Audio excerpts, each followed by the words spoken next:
세 번째 부흥회 강사 황희성 목사입니다. 아이고, 감사합니다. 네, 강사님을 외부에서 초청하지 않으니까 좋은 게 있더라고요. 픽업하러 가지 않아서, 신경 쓰지 않아서 좋고, 또 무슨 식사로 어떻게 대접해야 할까 또 고민하지 않아도 돼서 좋습니다. 근데 한 가지 안 좋은 게 있습니다. 설교는 제가 직접 준비해야 합니다.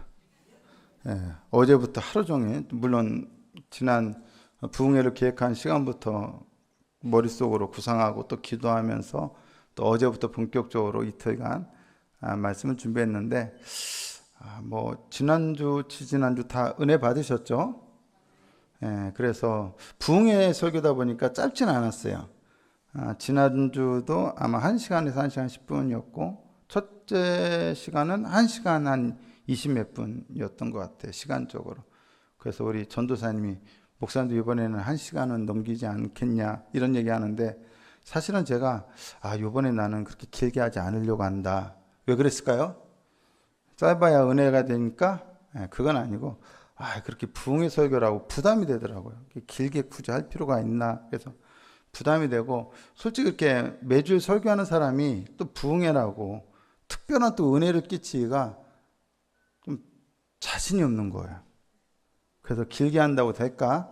그냥 할 만큼만 하고 그렇게 안 하려고 한다, 이렇게 얘기를 했어요. 제가 그렇게 생각이 없다고 그냥 적당하게 하고 마치려고 했는데, 오늘 하나님께서 어제 오늘 말씀을 준비케 하시는데 특별히 오늘 막 감동을 주시는 거예요. 그래가지고 이거 잘못하면 길어질 수 있겠구나 걱정을 하고 왔어요. 난 분명히 짧게 준비하려고 했는데, 마음에 각오를 했는데, 오늘 그래서 감동 주신 대로 하고, 그러나 너무 길게는 안 하려고 그래요. 우리 집사람이 맨날 하는 소리가 있어요. 여보, 당신 조금만 짧으면 돼, 막 이런 얘기 하는데, 그게 사실이겠죠. 자, 오늘 먼저 본문 말씀 읽고 말씀 같이 나누겠습니다. 마태복음 20장 1절에서 16절입니다.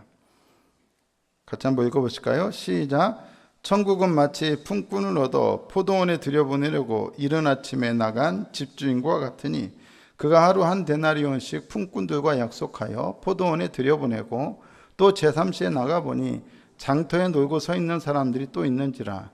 그들에게 이르되 너희도 포도원에 들어가라. 내가 너희에게 상당하게 주리라 하니, 그들이 가고 제6시와 제9시에 또 나가 그와 같이 하고 제11시에도 나가보니 서 있는 사람들이 또 있는지라.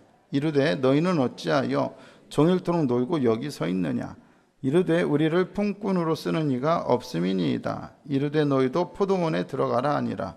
저물매 포도원 주인이 청지기에게 이르되 품꾼들을 불러 나중 온 자로부터 시작하여 먼저 온 자까지 싹쓸 주라 하니, 제11시 온 자들이 와서 한 데나리온씩을 받거늘 먼저 온 자들이 와서 더 받을 줄 알았더니 그들도 한 데나리온씩 받은지라. 받은 후 집주인을 원망하여 이르되 나중 온 이 사람들은 1시간밖에 일하지 아니하였거늘 그들을 종일 수고하며 더위를 견딘 우리와 같게 하였나이다. 주인이 그 중에 한 사람에게 대답하여 이르되 친구여, 내가 내게 잘못한 것이 없노라. 내가 나와 한 데나리온의 약속을 하지 아니하였느냐. 내 것이나 가지고 가라. 나중 온 이 사람에게 너와 같이 주는 것이 내 뜻이니라. 내 것을 가지고 내 뜻대로 할 것이 아니냐. 내가 선함으로 내가 악하게 보느냐. 이와 같이 나중된 자로서 먼저 되고 먼저 된 자로서 나중 되리라. 아멘. 이번 우리 2025년도 교회 표에 따라서 주의 영광을 보는 다음 세대를 일으키라. 우리가 다음 세대다. 한 영혼이 다음 세대다. 우리 자녀가 다음 세대다. 이런 주제에 맞게 이번 부흥회를 기획했고 또 진행하고 있습니다.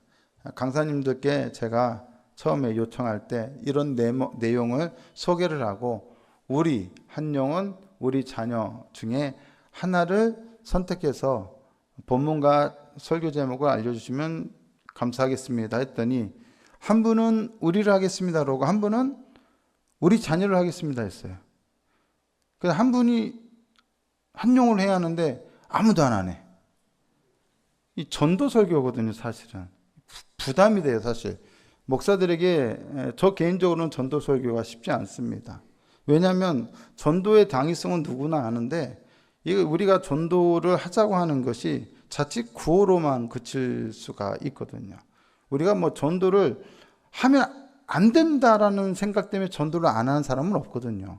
누구나 전도를 해야 한다는 건 다 알아요. 근데 잘 안 하는 게 전도예요.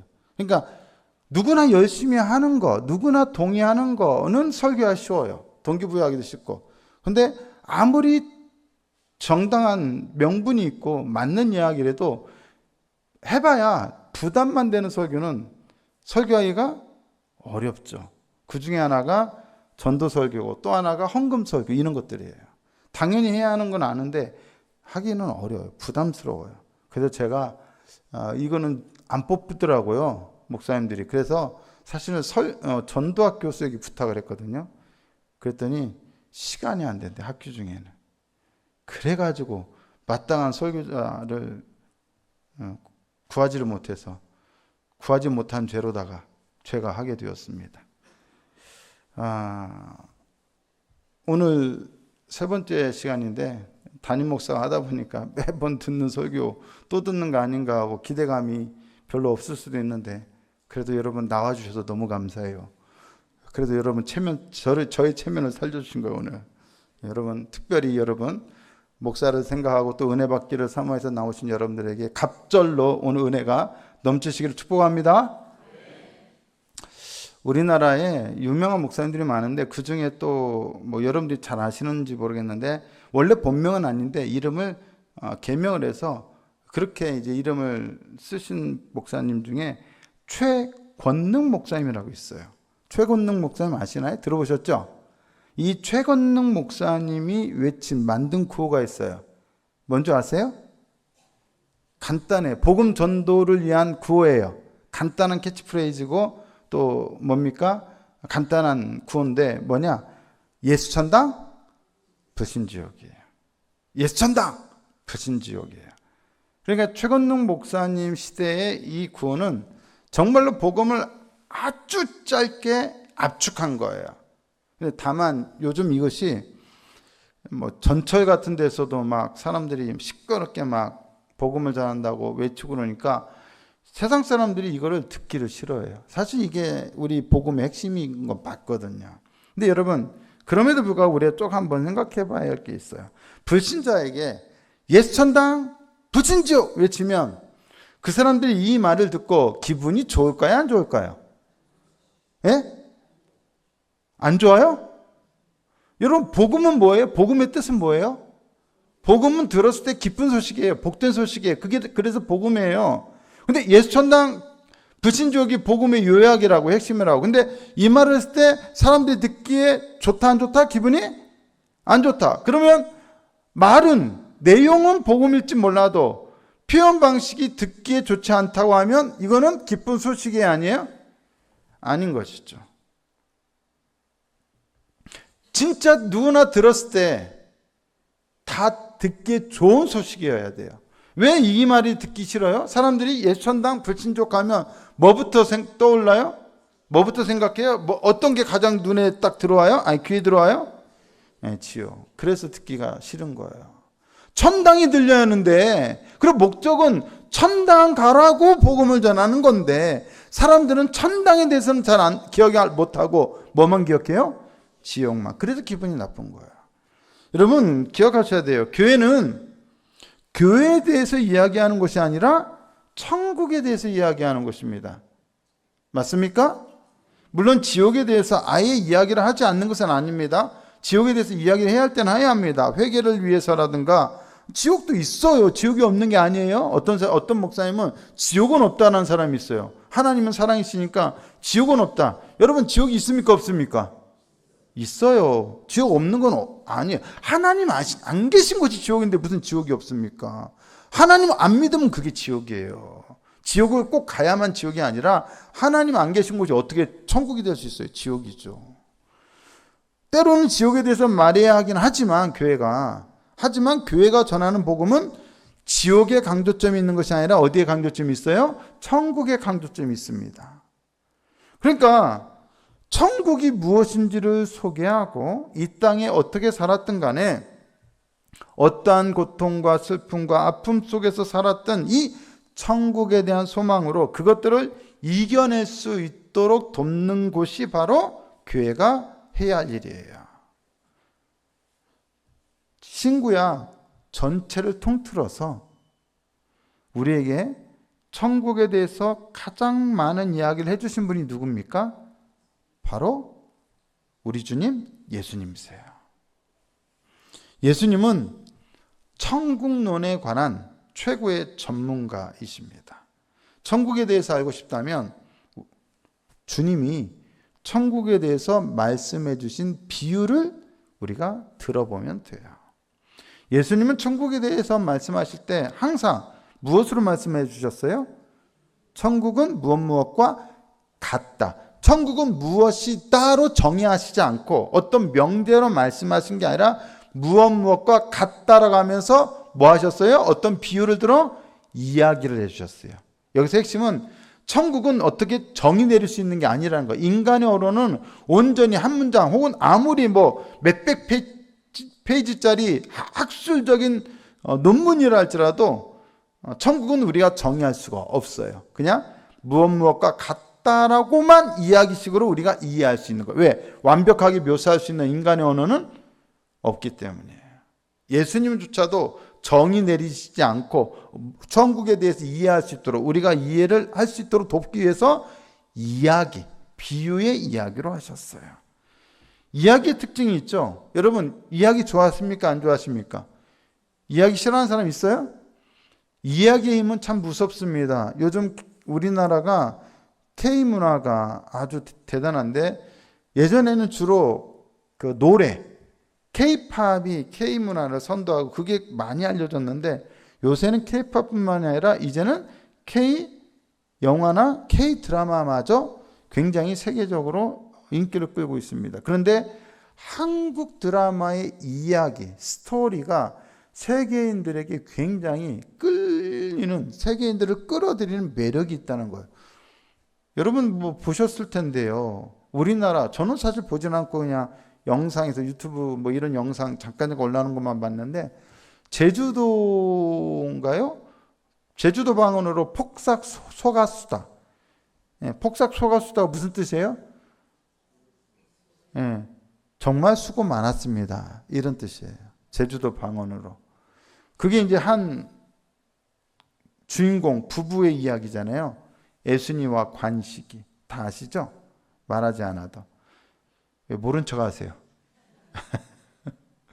근데 문제는 이게 우리나라 사람들 정서인데 제주도 이야기고 제주도에 살았던 어려운 시절을 살았으면서 힘들게 살았던 사람들의 이야기, 중간에 자녀를 한 명 잃고 굉장히 그 고난을 겪어서 자녀를 키운다는 옛날에 진짜 6, 70, 80, 90년대 부모들이 딱 봤을 때 너무도 마음에 와닿는 우리나라 정서에 딱 맞는 이야기인데 이 폭삭 소가수다가 전 세계적인 히트를 쳤다는 거 아니겠습니까?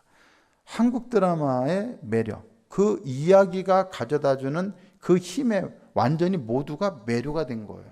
문화도 다르고 정서도 다른데 그 이야기에 다 빠져들어요. 어떤 그 외국인이 아니구나. 어떤 한국 어떤 유튜버인데 가족 유튜버예요. 근데 중학생 딸인가 초등학생 딸인가가 막 울어. 보니까 아빠가 그래서 6화는 보지 말랬잖아 하면서 6화를 보고 폭삭 소가수다 6회를 보고 애가 막 펑펑 우는 거야. 그러니까 아빠가 그거 보지 말라고 했잖아. 이게 그 썸네일 제목이더라고요. 애가 뭘 한다고 그 6화가 가장 그 드라마 중에 제일 슬펐나 봐요. 그거 보고 펑펑 우는 거예요. 근데 애들도 울고 전 세계 모든 사람들이 외국 사람들이 다 울어요. 그만큼 이야기가 가진 힘이 있어요. 우리는 그래서 이야기를 참 좋아해요. 이야기의 기본적인 특징이 있어요. 첫째, 들으면 기억하기가 쉬워요. 둘째, 어렵지 않아서 누구나 이해할 수가 있어요. 셋째, 그리고 무엇보다 이야기는 재미가 있어요. 그래서 예수님은 이야기를 해주셔요. 그러니까 예수님은 이야기꾼이에요. 예수님의 이야기를 듣다 사람들이 막 웃기도 하고 울기도 하고 막 그랬을 거예요. 이게 글로 그냥 축약해서 이게 정리해놔서 그렇지 현장에서 여러분들이 예수님의 이야기를 들었으면 모두가 그 속에 쏙 빠져들어갔을 겁니다. 예수님은 탁월한 이야기꾼이셨습니다. 그리고 역사상 뛰어난 설교자들은 다 탁월한 이야기꾼이었어요. 어떤 뭐 교리를 설명하고 제 설교의 단점 중에 하나가 설명이 많거든요. 저는 알아요. 근데 성도들에게 이해시키려면 또 설명을 좀 해야 할 부분이 있어서 어쩔 수 없이 하는데 다 알고 있으면 저는 이야기식으로 좀 하고 싶어요. 사실은 이야기가 재미있기 때문이에요. 여러분들도 뭐 가끔 보셨을 텐데 어떤 강연자가 어떤 쇼를 하는데 어떤 사연들을 갖고 고민되는 사연을 이제 편지로 써서 보내면 그것들을 채택해서 읽고 출연자와 함께 그런 것들에 대해서 얘기 나누는 뭐 그런 어떤 누구누구 쇼가 있어요. 그런데 어떤 한 여자가 한 30대인가 40대인가 정확하게 나이는 모르겠는데 여자였는데 그 주제가 뭐냐면 그날 그 주제가 가족은 지옥이다. 가족은 지옥이다. 가족 때문에 고통당하는 사람의 사연이에요. 근데 이 여자에게는 아버지가 계신데 아버지가 자기들 어렸을 때 엄마와 이혼했대요. 그래서 아버지 밑에 자랐는데 이 아버지가 굉장히 폭력적이었대요. 얼마나 폭력적이냐면 한 번은 아버지한테 맞느라고 그것도 1박 2일간 맞느라고 1박 2일 동안 맞느라고 학교도 못 갈 정도였대요. 그 정도로 아버지가 폭력적이었대요. 아버지 평생 아버지 밑에서 고통을 당하며 살았는데 이 아버지가 이제 나이 들어서는 자기들이 이제 성인이 되었을 때는 또 아버지가 어떤 상황이냐면 아버지가 뇌경색으로 쓰러졌어요. 근데 이제 형제가 있는데 위로 아래로 각각 형제들은 아버지하고 안 친하니까 안 돌보는 거예요. 그러니까 이 여자가 도맡아서 이 아버지를 돌봐야 돼요. 뇌경색으로. 근데 아버지가 여전히 젊었을 때 그 기질을 못 버려요. 그러니까 막 이 아버지와 함께 끝까지 가긴 가야겠는데 이거 어떻게 합니까? 자기가 돌보는 건 너무 고통스럽고 어릴 때 그렇게 아버지한테 맞으면서 자란 것 때문에 상처도 큰데 이거 어떻게 해야 하는지 너무 지옥인 거예요. 지옥. 가족인데 아버지인데 지옥이야. 이 딸한테는. 어떻게 이 상황을 이겨낼 수 있을까라는 것이 바로 이 사연자의 내용이었어요. 그러니까는 이 이야기를 듣고 강연자가 당신은 이렇게 합니다. 저렇게 합니다. 이런 얘기를 하는 게 아니에요. 조언을 하지 않아요. 조언을 하지 않고 이 강연자가 이야기를 해줘요. 여러분, 제주도에 많은 것이 뭐예요? 제주도에 많은 것이? 예? 안 들려요. 네, 돌바람. 여자, 가보셨어요? 옛날에는 여자도 많았겠죠. 근데 어떤 사람 또 요새는 또 아니에요. 카페가 많대, 카페가. 그리고 또 렌터카가 많대요, 렌터카가. 하여튼, 그런데 제주도에 돌도 많고, 귤도 많고, 말도 많은데 또 많은 게 뭐냐? 제주도에 바람이 많아요, 바람이 많이 불어요. 여러분, 사람에게 기운을 주는 것이 있는데, 사람에게 기운을 주는 건 뭐냐? 숲과 태양이랍니다. 숲과 태양. 그런데 반면에 사람에게 기운을 빼앗는 게 있는데 그게 뭐냐? 사람에게 기운을 앗아가는 것이 바로 바람이랍니다. 특별히 강한 돌풍 같은 게 사람의 기운을 뺏는답니다. 근데 이 제주도는 바로 바람이 많이 셉니다. 이 바람을 많이 맞은 식물은 바람 몸살이라는 것을 앓는답니다. 바람 몸살. 식물이 자라면서 땅에 뿌리를 내려야 하는데 바람이 계속 흔들어서 몸살을 앓는 거예요. 그래서 뿌리를 못 내리면 죽거나 아니면 뿌리를 내려도 열매가 굉장히 부실하다는 거예요. 또 제주도는 화산섬이라서 돌도 많아요. 그래서 식물이 뿌리를 내리는데 상당히 힘이 들죠. 그러면서 이 강연자는 그런 얘기를 하면서 당신은 이 제주에서 자라는 식물과 같습니다. 평생 아빠라는 바람이 당신의 삶을 흔들어 댑니다. 그러면서 뭔 얘기를 하냐? 그런데 이러한 제주 환경에서 유일하게 잘 자라는 식물 가운데 하나가 있는데 그게 바로 뭐냐? 메밀이라는 거예요. 메밀. 근데 이 메밀이 제주도에 1년 2번 피는데 꽃이 팝콘처럼 핀다는 거예요. 팝콘처럼. 그것도 5월에. 굉장히 이쁘다는 거예요. 그 척박한 환경 속에서 메밀이 자라고 그리고 꽃이 피니까 얼마나 대견한 식물이냐는 거예요. 그러면서 이 강연자가 말하는 거. 이 활짝 핀 메밀꽃처럼 당신의 삶도 아름답게 피게 될 것입니다. 라면서 이 사연자를 위로하는 거예요. 아마 이 사연자는 이 이야기를 듣고 삶에 지칠 때마다 또 아버지 때문에 힘겨울 때마다 이 이야기를 기억하게 될 것이고 그것으로 힘을 얻게 될 거예요. 아, 나의 삶도 지금은 힘들지만 바람도 많이 불고 돌도 많아서 뿌리를 내리기 참 힘들지만 바람 몸살하지만 언젠가 제주도의 메밀꽃처럼 나도 활짝 피는 날이 올 거야 라는 이야기를 기억하며 어때요? 힘을 얻을 수 있겠죠. 이야기는 이와 같이 사람을 감동시키고 그리고 오랫도록 기억나게 하고 그리고 사람의 마음을 변화시키는 힘이 있습니다. 예수님도 그와 같이 이야기를 해주셔요. 천국에 대한 이야기를 해주셔요. 우리가 들어야 가장 중요한 내용은 바로 천국이에요. 천국. 천국 소망하시죠? 천국 가기 싫어! 이런 사람 있어요? 있으면 빨리 얘기하세요. 천국에 관한 예수님의 여러 비유 중에 비유가 참 많아요. 천국은 무엇과 같다라고 하는 비유가 많이 나옵니다. 근데 저는 그 중에 다 좋지만 개인적으로 마태복음 20장에 나오는 바로 이 이야기를 가장 좋아합니다. 마태복음 20장 1절은 이렇게 시작해요. 천국은 마치 품꾼을 얻어 포도원에 들여보내려고 이른 아침에 나간 집 주인과 같으니. 천국은 뭐다라고 정의하는 게 아니라 뭐와 같다라고 하면서 이야기를 시작하셔요. 한 집주인의 이야기를 해주는 거예요. 집주인. 예, 집주인 얘기하니까 벌써 재미가 있어야 하는데 지루하신가요? 졸리신가요? 여러분, 어떤 집주인이에요? 품꾼을 얻어서 포도원에 들여보내려고 이른 아침부터 장터에 나간 집주인이에요. 포도 추수 때였던 것 같아요. 추수 때라면 1년 중에 가장 바쁜 시기고 또 일손도 가장 많이 필요한 때입니다. 이 사람에게는 지금 품꾼이 필요합니다. 그래서 마태복음 20장 2절을 보니까 하루에 한 데나리온씩 품꾼들과 약속을 하고 포도원에 들여보냅니다. 그게 이제 계약인 거죠, 일종의. 일당으로 한 데나리온을 주기로 했어요. 여러분, 데나리온은 잘 알듯이 로마의 화폐였고 당시 노동자들의 하루 품삯이에요. 원래 인력시장에서 노동자를 구할 때는 아침 일찍 나갑니다. 왜냐하면 어떤 공사 현장이든 대부분 아주 이른 아침부터 일을 시작하기 때문이에요. 제가 요즘 우리 아들 얘기해서 또 여기 나와 있는데 뭐라 할 수 있겠네. 자기가 좀 이렇게 알바를 하거든요.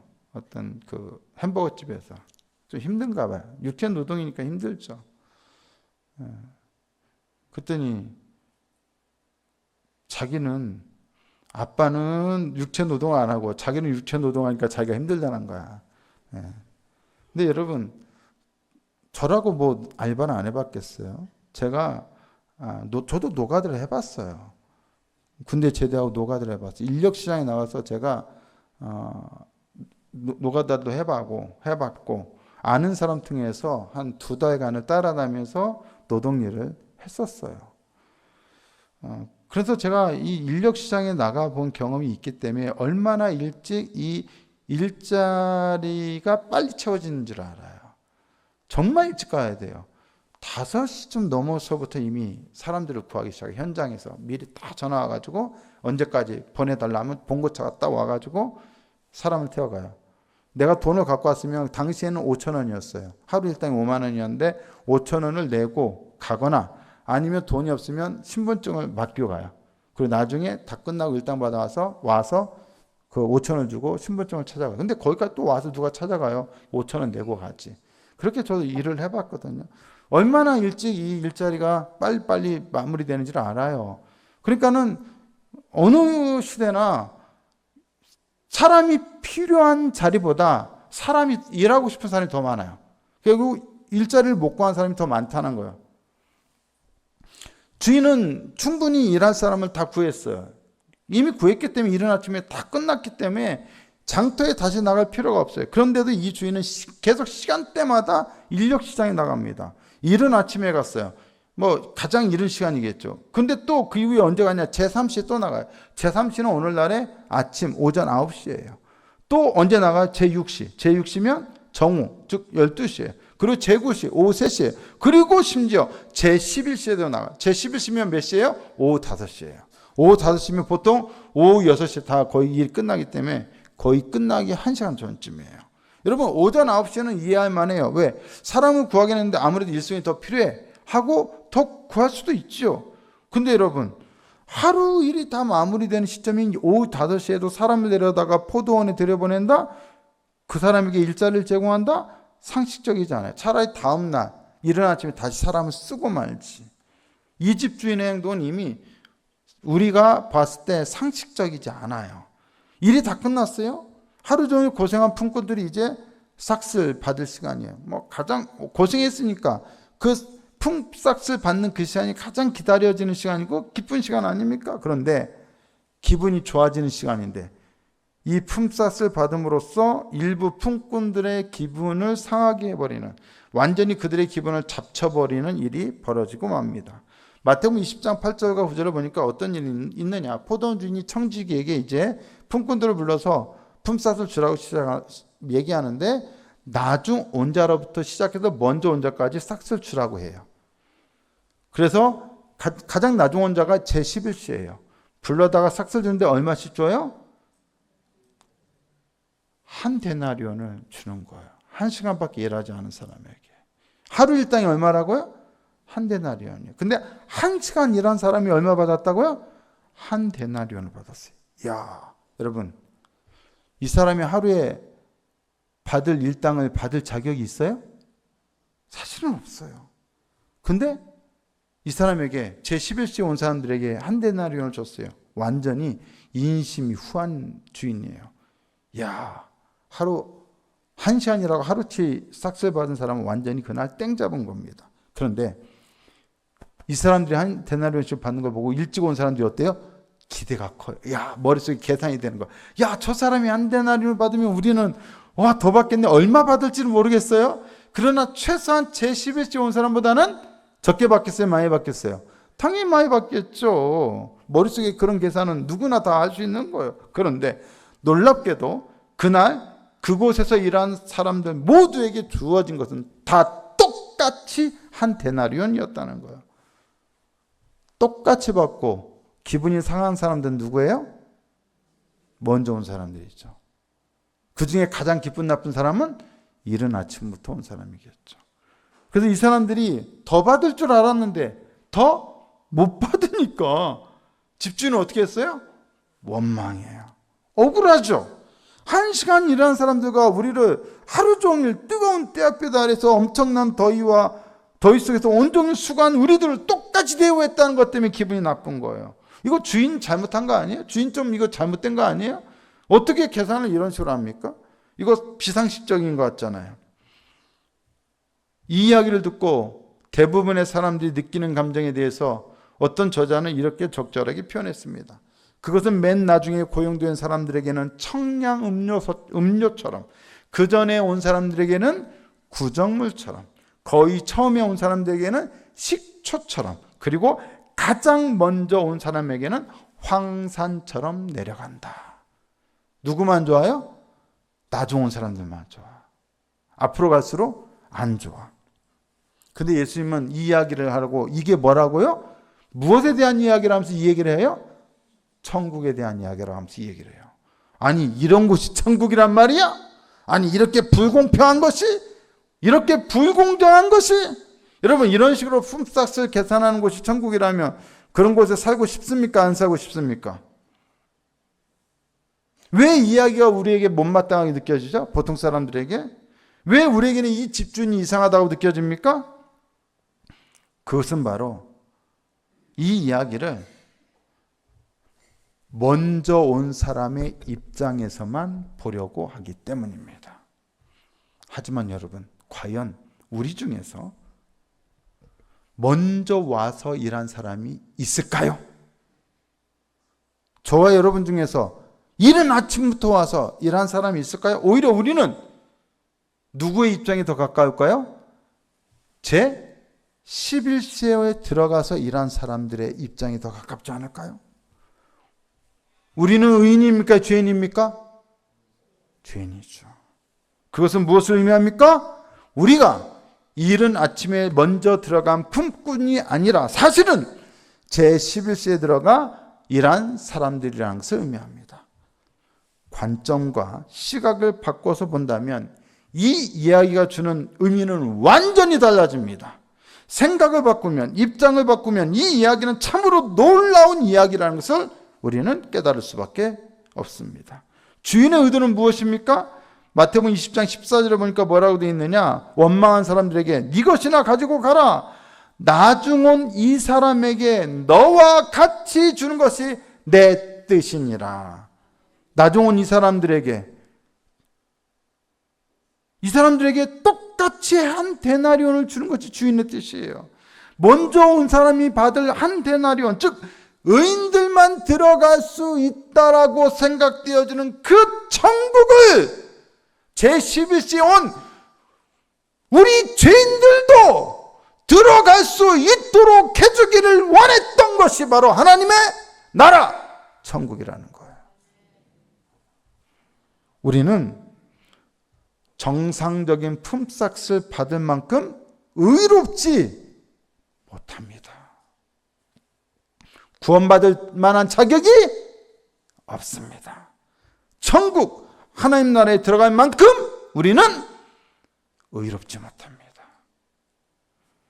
나중 온 사람에게 집주인이 똑같이 한 데나리온, 즉 하나님 나라의 구원을 주지 않는다면 과연 우리 중에 누가 구원을 받을 수 있을까요?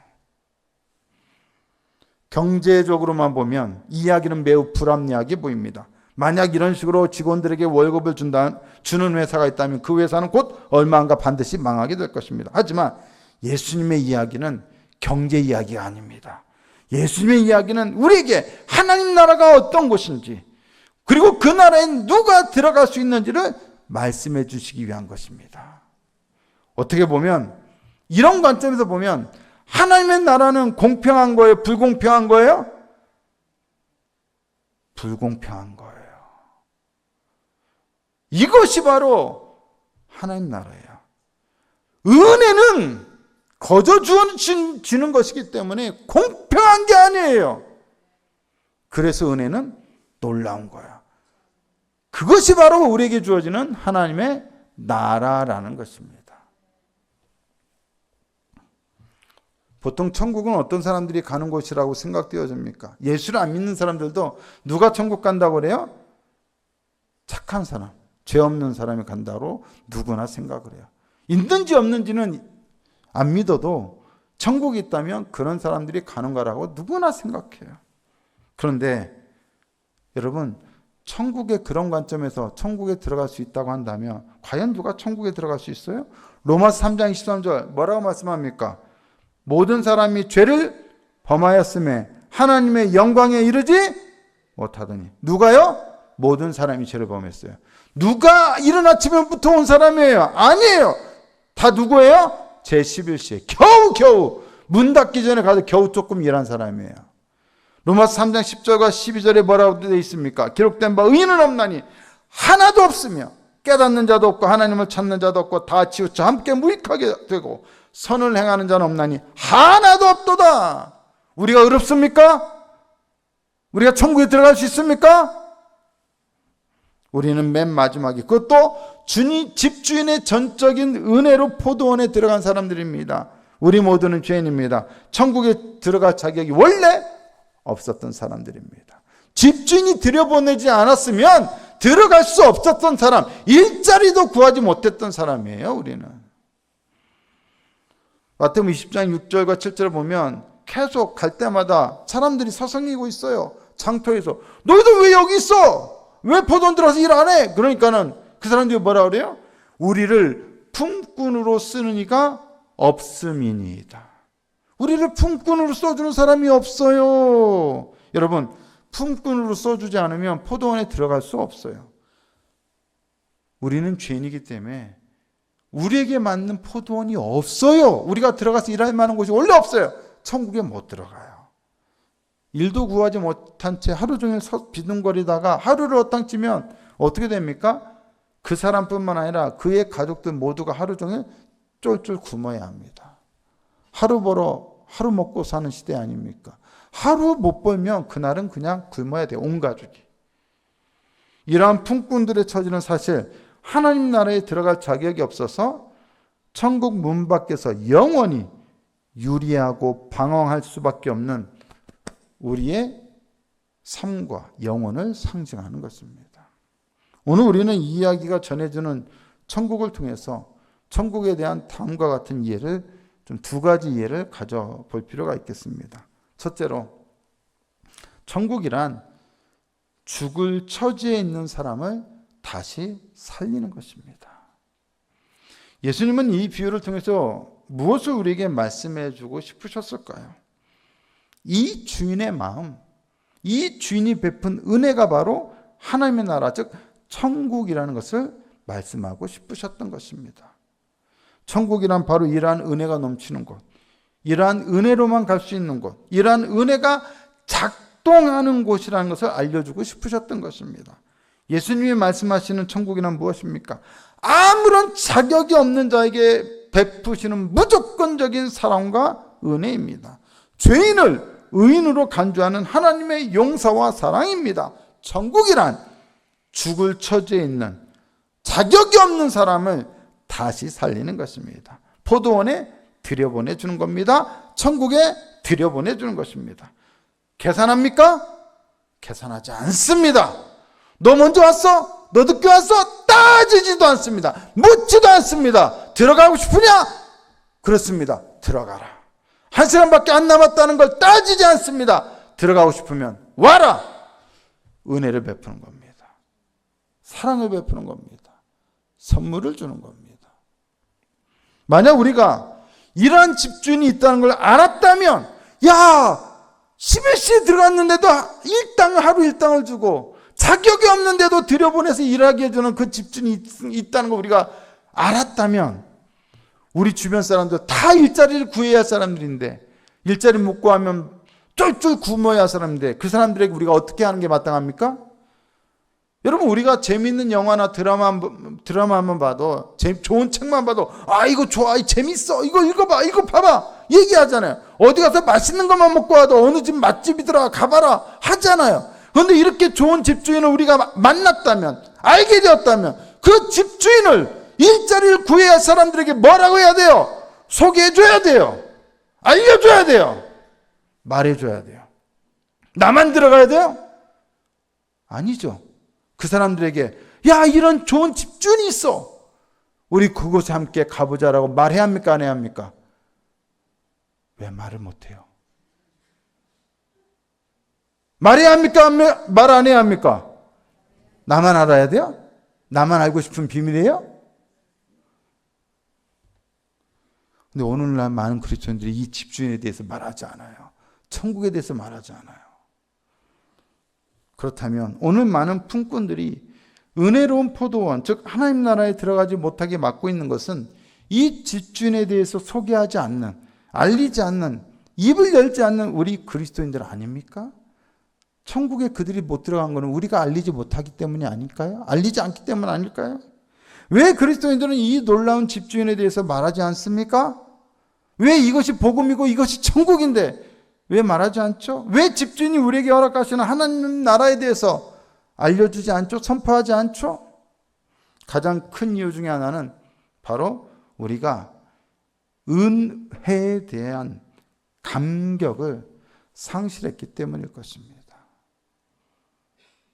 천국은 들어가고 싶긴 한데, 그리고 들어갈 거라고 믿기는 한데, 문제는 이 천국이 얼마나 은혜로운 곳인가를, 이 천국이 얼마나 놀라운 하나님의 선물인가를 우리가 감격하는 마음이 너무 식어버렸다는 거예요. 은혜에 대한 감각이 식어버렸어요. 여러분, 은혜가 떨어지면 교회는 천국보다 어디에 가까운 곳이 될까요? 지옥에 가까운 곳이 됩니다. 아무리 우리가 열심히 예배드리고 기도 많이 해도 이 은혜에 대해서 잊어버리거나 이 은혜의 감격을 상실해버리면 그곳은 천국의 능력이 나타나기보다는 지옥의 모습에 가까운 곳이 될 수가 있어요. 어떤 한 창녀가 있었어요. 물론 미국에서 있었던 일이에요. 실제로 있었던 일이에요. 한 창녀가 집도 없고 몸은 병들었고 찢어지게 가난했어요. 근데 이 창녀에게는 2살 먹은 딸아이가 하나 있었어요. 근데 이 여자는 마약에 중독되어 있었어요. 마약을 사지 않으면 못 버텨요. 그런데 돈은 없고 마약은 해야겠고, 그래서 어떻게 했느냐, 자기의 2살 먹은 그 어린애를 변태 섹스를 밝히는 남자들에게 돈을 받고 팔았다는 거예요. 이야기를 그리스도인 사역자가 듣고 기가 막힌 거예요. 어떻게 이런 일이 있을 수 있느냐. 하도 답답해가지고 이 그리스도인이, 아니 그렇게 상황이 어려우면 교회라도 가서 도움 받아볼 생각은 하지 않으셨어요? 라고 물어봐요. 그랬더니 이 창녀가 도리어 화를 내면서, 교회요? 거긴 뭐하러 가요? 그렇지 않아도 비참해 죽겠는데 가면 그 사람들 때문에 더 비참해질 거예요. 여러분, 이 창녀와 다를 바 없던 여자들이 예수님을 찾아갔었어요. 근데 그 여자들은 예수님을 피하는 것이 아니라, 달아난 것이 아니라 자신이 비참할수록 더 예수님께 다가갔고 예수님을 피난처로 삼았어요. 예수님께 가면 은혜를 입었거든요. 근데 오늘날 교회에 사람들이 오려고 하지 않는다면, 교회가 천국 복음을 전한다는 교회가 천국에 대한 이 은혜를 사람들에게 제대로 알려지도 못하고 실천하지도 못하고 있기 때문 아니겠어요? 오늘 우리들의 모습 속에서 사람들이 비참한 나의 모습을 도와줄 수 있는 어떤 사람의 모습을 발견할까요? 아니면 저 사람한테 가서 이야기하면 더 비참해질 거야 라고 하는 그런 생각을 갖게 할까요? 우리가 지금 이 좋은 천국 복음에 대해서 입도 열지 않는데 그 사람들이 우리에게 무엇을 기대할까요? 오늘날 이 창녀처럼 비참한 사람들이 교회를 피난처로 삼지 않는다면 그것은 무엇 때문이겠어요? 교회가 이 하나님 나라의 놀라운 은혜를 상실했기 때문 아닙니까? 어찌된 일인지 하나님의 은혜의 복음을 전파하도록 세움받은 기관인 우리 교회 안에 은혜가 부족해도 너무 많이 부족한 것을 발견하게 됩니다. 우리가 누군가에게 이 좋은 복음을 기쁘게 적극적으로 알리지 않고 있다는 것은 바로 은혜가 우리들 속에 너무 많이 식어 있다는 것에 대한 분명한 증거일 것입니다. 사람들이 보기에 교회란 잘못을 청산한 후에 가는 곳이지 있는 모습 그대로 가는 곳이 아닙니다. 은혜보다 도덕이 먼저인 것이죠. 하지만 이러한 생각이 마태복음 20장에 나오는 집주인의 모습과 같습니까? 전혀 다르죠.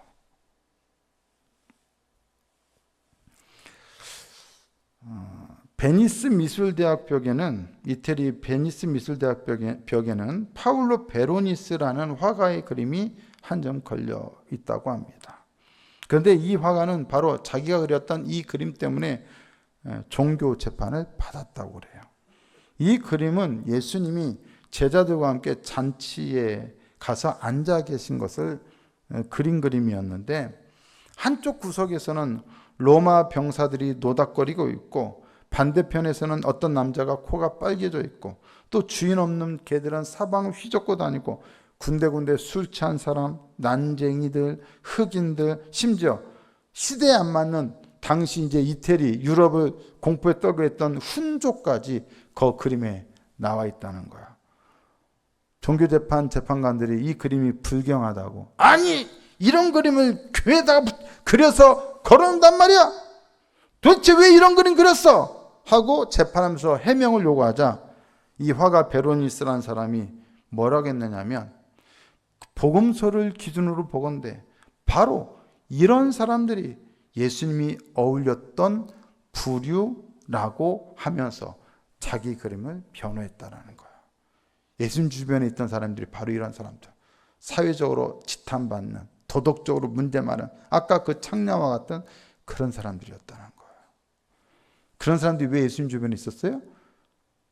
예수님 말씀하신 천국을 소망했기 때문에. 자기들도 제11시에 들어가는 사람이란 걸 알아요. 그렇지만 그 천국에 어떻게 하고 싶어요? 들어가고 싶었거든요. 죽을 처지에 있던 품꾼들을 포도원 주인이 살려준 것처럼 죽은 자들을 살려주는 놀라운 일이 일어났습니다. 그것이 바로 뭡니까? 하나님 나라입니다. 우리 모두는 죄로 인해서 죽은 자들입니다. 심판으로 인해 죽은 자들입니다. 그런데 죄로 인해 심판으로 인해 죽은 자들을 하나님께서 살리십니다. 포도원에 들어가게 해주십니다. 우리가 잘 알듯이 예수님은 죽은 나사로를 살리셨습니다. 예수님께서 죽은 사람을 살리시자 그야말로 난리가 났습니다. 막 사람들이 나사로가 살아났다는 이야기를 듣고 막 더 많은 사람들이 나사로 때문에 예수님을 따르게 됩니다. 그러니까 대제사장들이 그게 싫어가지고 나사로까지 죽이려고 했습니다. 많은 유대인들이 나사로 때문에 예수님을 더 믿게 되었거든요. 만약에 그런 나사로를 오늘날 누군가가 인터뷰한다면 어떤 사람이 그 인터뷰한 내용을 가상적으로 썼는데 이런 식으로 썼어요. 나사로님, 이 새로운 예수 운동의 중요한 상징이 되셨는데 그 영향력은 어디서 오는 겁니까? 나사로가 뭐라고 말할까요? 저는 모릅니다. 아니, 당신이 겸손한 것은 훌륭하지만 진지하게 뭔가 이유가 있을 것 아닙니까? 이때까지 당신의 가장 중요한 사역은 무엇입니까? 나사로가 뭐라고 말하냐? 가장 중요한 사역을 묻자 나사로가 한 말이 이겁니다. 내가 죽은 일입니다. 그야 그렇지요. 하지만 분명히 어떤 믿음이나 소망이 있었을 텐데요. 아니요. 죽은 사람들은 믿음이나 소망이 없습니다. 하지만 분명히 뭔가 당신이 일을 한 거 있을 것 아닙니까? 그러자 나사로가 이렇게 말합니다. 아니, 죽었다는 말을 그리도 못 알아듣습니까? 나는 다만 시체들이 한 일을 한 것뿐입니다. 내가 한 일이란 시체가 하는 일을 한 것뿐이라는 거야. 아무것도 하지 않았다고요. 나는 아무것도 아니었습니다. 아무것도. 그런데 어떻게 희한하게 새 것이 되었습니다. 여러분, 우리는 우리 죽음을 극복할 수도 없어요. 또한 우리는 우리의 죽음을 극복할 필요도 없어요. 왜요? 그 안에 있기만 하면 돼요. 왜요? 바로 거기에 우리 죽음에 우리의 생명이신 예수님이 계시기 때문입니다. 바로 거기에서 우리가 죽은 그 자리에서 주님께서 우리를 살리시고 하나님 나라에 들어가게 하시기 때문입니다. 포도원에 들어가게 된 사람들은 사실 죽었다가 살아나게 된 또 다른 나사로들이었습니다. 예수님께서 무덤 속에 있던 나사로를 찾아온 것이나 일자리를 구하지 못해 포도원에 들어가지 못해 그냥 장터에서 서성거리던 그 품꾼들을 찾아온 이 집주인의 이야기는 사실 같은 이야기, 천국에 대한 이야기예요. 생명을 주는 하나님 나라 이야기예요. 은혜를 베푸는 하나님 나라 이야기예요. 구원하시는 하나님의 나라 이야기라는 것입니다. 그러므로 천국은 뭐다? 죽을 처지에 있는 사람을 다시 살리는 것이 바로 천국이라는 것입니다. 두 번째로 천국은 뭐냐?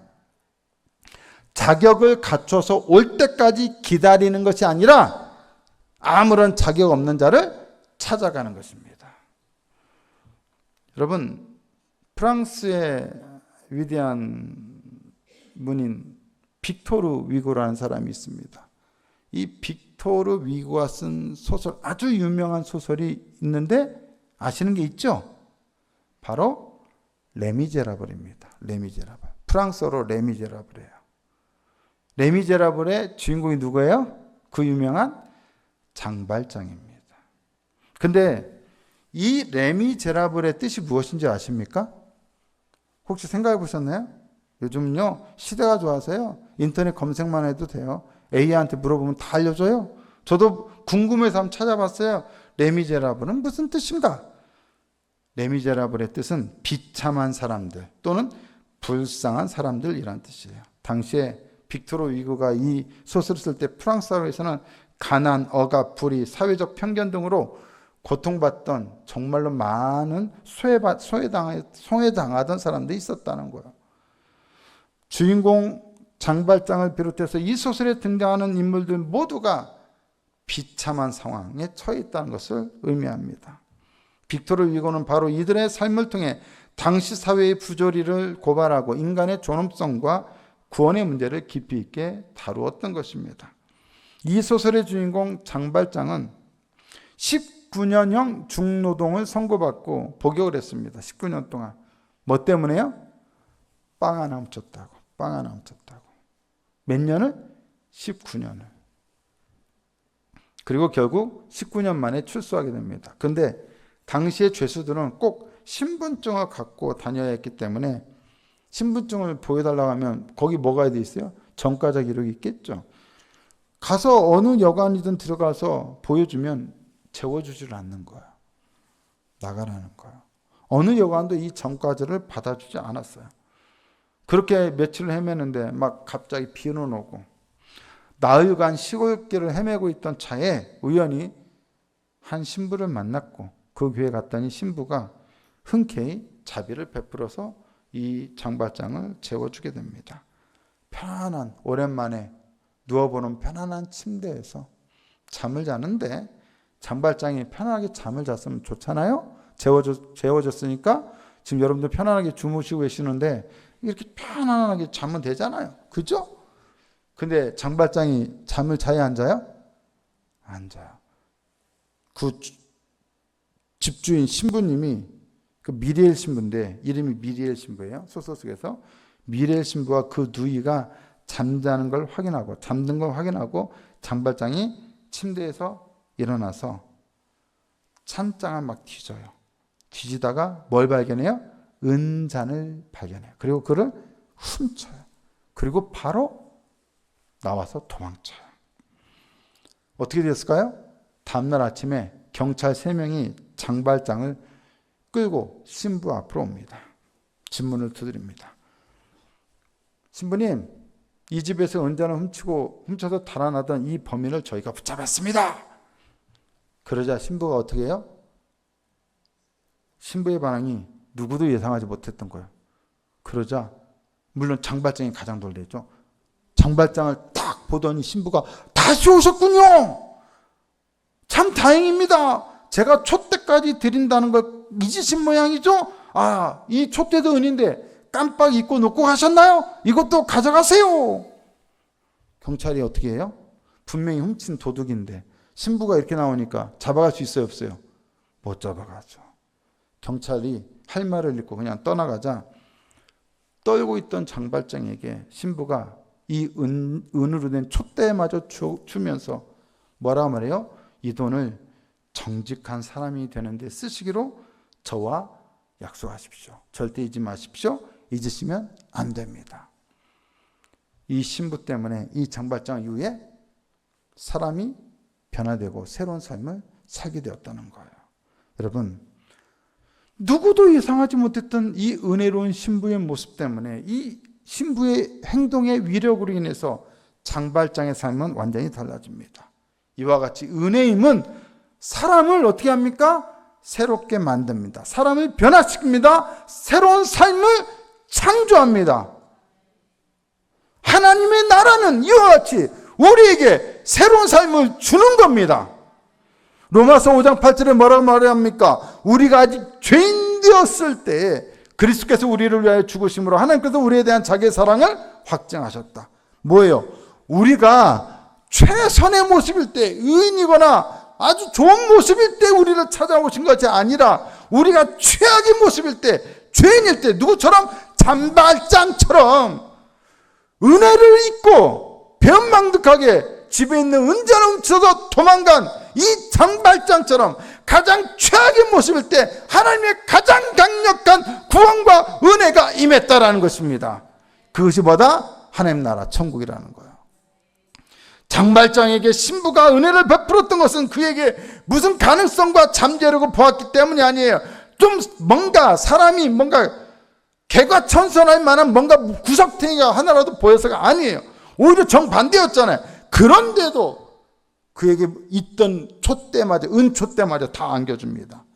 가장 절망적인 상태에 빠져있고 누구보다 가장 절실한 도움이 필요한 그런 상태에 있던 그에게 신부는 은혜를 베풉니다. 이 신부는 하나님께서 최악의 상태에 있던 장발장을 찾아오신 통로가 되었습니다. 우리가 찾아야 하는 오늘날의 한 영혼은 결코 교회에 다닐 만한 어떤 최선의 조건을 갖춘 사람이거나 교회에 다닐 만한 마음의 준비를 한 사람이 아닙니다. 죄인이라면 누구나 우리가 찾아가야 할 한 영혼입니다.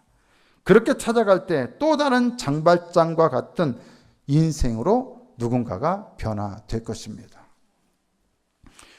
유대인의 음식법을 히브리어로 코셔라고 합니다. 코셔. 코셰르라고 하는 말에서 온 거예요. 근데 이 히브리어 코셔 혹은 코셰르에 대한 가장 적절한 번역은 뭐냐? 맞다 혹은 적합하다 혹은 적절하다 일 것입니다. 레위기에 보면 11장에서 15장에 보면 어떤 짐승은 정하고 어떤 짐승은 부정하다라는 게 나와요. 근데 여러분, 왜 어떤 기준에 의해서 뭐는 정하고 뭐는 부정할까요? 그 기준이 뭘까요? 생각해 보신 적 있으십니까? 하나님께서 부정하다고 하신 동물들은 하나같이 정상이라고 여겨지는 것과는 다른 특징들을 가지고 있는 것들입니다. 가령 물고기를 한번 생각해 볼까요? 여러분, 물고기는 자고로 무엇을 가진 존재죠? 물고기는 기본적으로 무엇을 갖고 있어야 하냐? 지느러미를 갖고 있어야 돼요. 또 무엇이 있어야 하냐? 비늘이 있어야 돼요. 그게 물고기의 정상적인 상태라는 거예요. 그런데 여러분, 물속에 사는 것 중에 지느러미와 비늘이 없는 것 있어요, 없어요? 있죠. 조개류나 뱀장어나 새우 이런 것들은 지느러미나 비늘이 없죠. 그래서 부정하다는 거예요. 그럼 자고로 새는 어떤 존재입니까? 날아야 돼요. 날개가 있어서 날개가 가진 존재로서 날아야 돼요. 근데 여러분, 같은 새인데 타조는 날아요, 못 날아요? 못 날아요. 그래서 부정하다는 거예요. 육상동물은 네 발로 걸어 다녀야 돼. 그죠? 근데 뱀은 어때요? 기어다녀. 정해요, 부정해요? 부정해요. 가축은 소, 양, 염소처럼 자고로 새김질을 하고 발굽이 갈라져 있어야 돼요. 근데 다른 동물은 어때요? 없어요. 그래서 부정하다는 거예요. 만약에 어떤 것이 부정하다면 그것은 어떤 이유로든 기본적으로 그 범주에서 정상으로 여겨지는 것과는 다르기 때문에 부정해지는 거예요. 정상과 다른 것에 대한 이 거부감, 이것을 부정한 것으로 규정하고 그것을 율법에다가 적어놓은 것이 바로 레위기 11장에서 15장이에요. 근데 이러한 정상적이지 못한 것에 대한 거부감, 그것을 부정한 것이라고 규정하는 이 정신을 우리가 오늘날 쉽게 알아들을 수 있는 한마디로 표현한다면 뭐라고 말할 수 있느냐? 불량품 사절이라는 것으로 얘기할 수 있어요. 우리 불량품은 안 받아요. 취급 안 해요. 불량품이 뭐다? 쉽게 말하면 부정한 것이라는 거예요. 바리새인들은 예수님을 뭐라고 하면서 비난했어요? 세리와 죄인들의 친구라고 하면서 비난했어요. 그들에게는 이 세리와 죄인이 뭐예요? 부정한 자, 즉 불량품이었어요. 저 인간들은 정상적인 인간이 아니야. 뭐다? 불량품 인간이야. 불량 인간이야. 그런데 예수가 그들과 함께 다니네? 그렇다면 예수는 선지자거나 랍비가 아니라 뭐다? 불량한, 똑같이 불량한 자야. 그래서 예수님을 죽이려고 했던 거야. 불량품 사절. 근데 여러분, 하나님의 나라는 이 불량품을 어떻게 만들어요? 하나님의 나라로 들어올 수 있게 만들어요. 나중에 베드로는 고넬료의 집에 가서 어떻게 고백합니까? 하나님께서 나에게 율법적으로 나는 부정한 것을 한 번도 먹어본 적이 없습니다 했더니 하나님께서 베드로에게 뭐라고 했다고 그래요? 아무도 속되다 하거나 깨끗하지 않다 하지 말라. 고넬료는 이방인이에요. 유대인이 아니에요. 불량품이 아니에요? 불량품이에요. 그런데 고넬료가 하나님의 은혜로 예수를 믿게 되고 천국 백성이 되었어요. 불량품 사절이 아니라 그 불량품조차도 하나님께서 천국 백성이 되게 하신다는 거예요. 그런 일을 위해서 베드로를 사용하셨다는 거죠. 여러분, 천국의 은혜가 임한 곳에는 바로 이러한 역사가 일어납니다. 뒤집히는 역사, 반전시키는 역사가 일어나요. 부정한 것으로 우리가 오염되는 것이 아니라 오히려 부정한 자가 온전하게 되는 역사가 일어납니다. 여러분, 거라사에 벌거벗은 미치광이가 예수님을 오염시키지 못하고 오히려 예수님 때문에 치유를 받게 되었어요.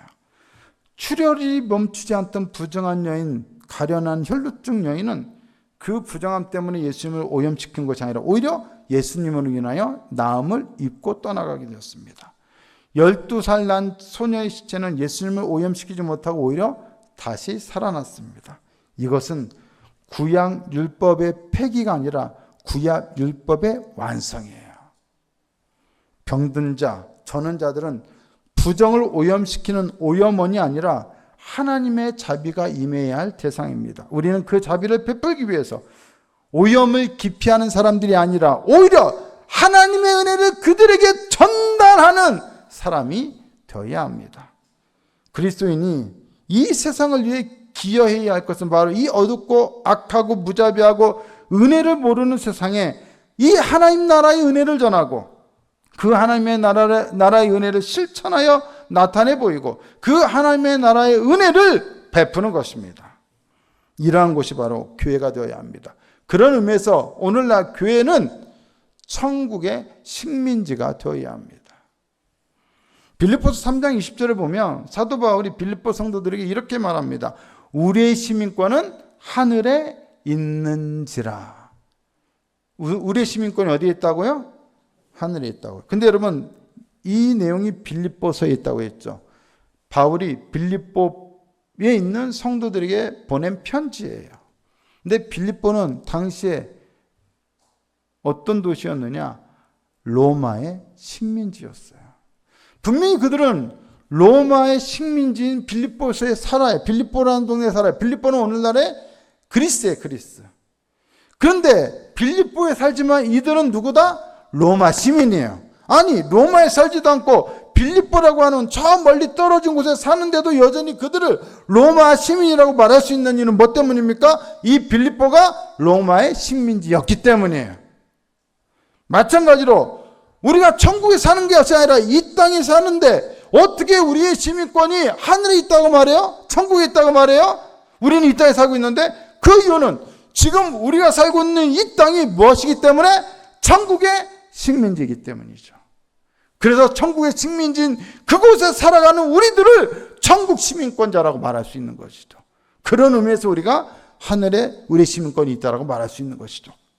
사랑하는 성도 여러분, 교회란 이 땅에 세워진 천국의 식민지예요. 그리스도인들은 바로 그곳에 속한 천국의 시민권자들입니다. 우리는 이 천국의 시민으로서 여전히 세상의 시민권자들인 세상 사람들에게 나아가야 합니다. 그들을 찾아가야 합니다. 오염되어 있고 부정으로 죄악으로 오염되어 있고 예수를 알지 못하는 그들에게 찾아가야 합니다. 우리가 찾지 않는다면 누가 그들을 찾아가겠습니까? 그들도 우리와 같은 천국의 시민권을 얻어야 하지 않겠습니까? 이 비유에 나오는 집주인의 이야기를 통해 우리가 반드시 알아야 할 것 한 가지는 무엇입니까? 바로 이 집주인이 어떻게든 한 데나리온의 품삯을 주기 위해 여전히 장터에서 놀고 있던 사람들을 찾아다녔다는 것입니다. 그렇게 찾아다니다가 만난 사람들에게 이 집주인은 말합니다. 너희도 포도원에 들어가라. 그리고 그날 포도원에 들어간 사람들은 한 데나리온을 다 받게 되었습니다. 여러분, 포도원에 들어간 사람들은 자신들이 얼마나 큰 은혜를 입었는지를 알게 되었습니다. 이 집주인이 얼마나 은혜로운 분인지를 알게 되었습니다. 오늘 우리 믿는 자들에게 이 포도원에 너희도 들어가라 하신다면 그것은 무엇을 의미합니까? 내가 너희들을 포도원에 들어가게 한 것처럼 너희도 또 다른 사람들을 이 포도원에 들어가게 하는 천국 사역을 감당하라. 그런 뜻 아니겠습니까? 한 영혼을 향하여 너희도 찾아 나서라. 그런 뜻 아니겠습니까? 오늘 우리들도 그런 의미에서 한 영혼을 향한 천국을 소개하고 알리는, 그들도 천국에 들어가게 할 수 있는 천국 사역을 감당해야 할 사명을 가진 사람들인 것을 믿으실 수 있기를 바랍니다. 여러분, 시간이 많이 갔기 때문에 간략하게, 그럼 우리가 한 영혼을 어떻게 천국에 들어가게 할 것인지 가장 실천적인 거 4가지만 한번 말씀드리겠습니다. 첫째, 복음을 전해야 합니다. 알려야 합니다. 누구에 대해서? 집주인에 대해서, 천국에 대해서. 둘째, 만약에 여러분 우리가 전하는데 자신이 없으면 전문적인 사람들이 복음을 전하고 선교하고 전도할 수 있도록 우리는 뭐 해야 합니까? 그들을 후원해야 합니다. 달리 말하면 헌금하면 됩니다. 우리가 선교지로 나가지 못하면 우리는 파송하면 되는 겁니다. 우리가 전도하지 못하면 전도 물품을 후원하면 됩니다. 전도 물품을 제작해서 주면 됩니다. 누군가 할 사람이 있습니다. 내 입으로 전하지 못하면 전할 수 있도록 여러분 후원하고 헌금하면 됩니다. 셋째, 만약에 여러분 복음을 전하기 어려우면 어떻게든 여러분들이 아는 사람, 인격적으로 관계를 맺는 사람들에게 여러분 당신은 나와 함께 교회를 갑시다라고 교회를 어떻게든 데려오면 됩니다. 교회 와서 예배드리다가 말씀 듣게 하고 교회 안에서 같이 신앙생활 하다가 복음을 통해서 예수님을 영접하게 만들면 됩니다. 네 번째, 우리 교회가 한 영혼을 위한 교회가 되도록 만들어가면 됩니다. 교회가 누구라도 올 수 있는 곳, 문턱이 낮은 교회로 만들면 됩니다. 지나가다가 교회가 있네 하고 들어와 보고 싶은 교회로 만들면 됩니다. 디자인도 만들고 색깔도 이쁘게 칠하고 얼마나 좋아요. 이쁜 교회가 있네 한번 들어가 보고 싶네. 그런 교회로 만들면 됩니다. 저는 개인적으로 그 다큐멘터리 EBS에서 하는 건축탐구 집이라는 방송을 좋아합니다. 근데 저는 그 이야기는 건물에 대한 이야기로 사람들은 생각하기 쉽겠지만 저는 그 이야기는 사실은 사람의 이야기라고 생각해요. 그러니까 내가 어떤 삶을 살 것이냐에 따라서 집을 자기가 원하는 대로 설계하고 만들어. 그리고 그 속에서 그 형태에 따라 공간에 배치된 대로 삶의 라이프가 정해지는 거예요. 저는 교회도 그런 의미에서 우리가 어떤 교회가 되기를 원하는지에 따라서 우리의 공간을 설계하고 공간을 만들어가고 한 영혼이 우리 교회에 와서 하나님을 만날 수 있는 공간으로 만들어가는 것이 오늘 우리가 해야 할 일이라고 생각하는 것이죠. 분위기도 만들고 시설도 만들고 누구라도 와서 하나님이 살아계신 것을 경험할 수 있도록. 과거 유럽의 성당들은 그냥 들어가면 그 분위기에 압도되게 만들었어요. 웅장하게, 어마어마하게, 아름답게. 음악도 오르간으로 쫙 하면 막 천국에 온 듯한 착각이 느낄 정도로 그렇게 멋지게. 우리는 그렇게 못해요. 다만 우리는 이곳에 와서, 이곳에 온 사람이라면 누구라도 따뜻함을 느끼고 하나님의 임재를 경험할 수 있도록 우리 교회 공동체의 분위기와 건물의 분위기나 사람의 분위기나 예배의 분위기나 공간의 분위기를 만들어가는 것이죠. 이런 식으로 우리가 한 영혼에게 관심을 갖고 집중하는 교회가 된다면 그들이 이곳에서 주님을 만날 확률은 훨씬 더 높아지게 될 것입니다. 결론을 맺습니다. 세상에서는 먼저와 나중이 참 중요합니다. 왜요? 그래야 계산이 되거든요. 근데 하나님 나라에서는 먼저와 나중이 아무 의미가 없어요. 오늘 우리는 사실상 먼저 믿는 사람이니까 우리는 먼저 된 자인 것처럼 보이지만 사실은 우리는 죄인이기 때문에 신학적으로는 우리 모두 다 나중된 자입니다. 제11세에 들어온 사람들입니다. 그런데 그런 우리들에게 너희도 포도원에 들어가라 말씀하십니다. 천국 사역을 감당하라 말씀하십니다. 우리 교회가 가야 할 곳은 우리와 똑같은 또 다른 나중된 자를 찾아 나서는 것입니다. 그들을 귀한 영혼으로 보는 것입니다. 그들을 세울 때 다음 세대가 세워질 수 있습니다. 사랑하는 성도 여러분, 우리 교회가 그런 교회가 되어야겠습니다. 먼저 우리가 은혜를 회복해야 돼요. 하나님 나라가 무엇인지를 알아야 돼요.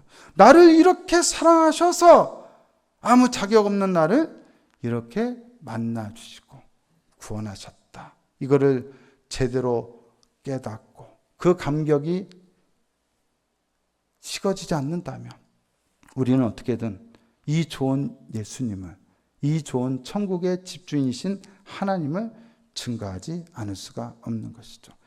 그런 여러분 전도의 명분을 우리가 만들어가기보다 진짜 우리 속에서 이 은혜에 대한 감격이 살아있어야 돼요. 외치지 않고는, 말하지 않고는 견딜 수 없는, 뭔가 좋은 거를 말하지 않고는 견딜 수 없는 우리의 기본적인 본성이 있지 않습니까?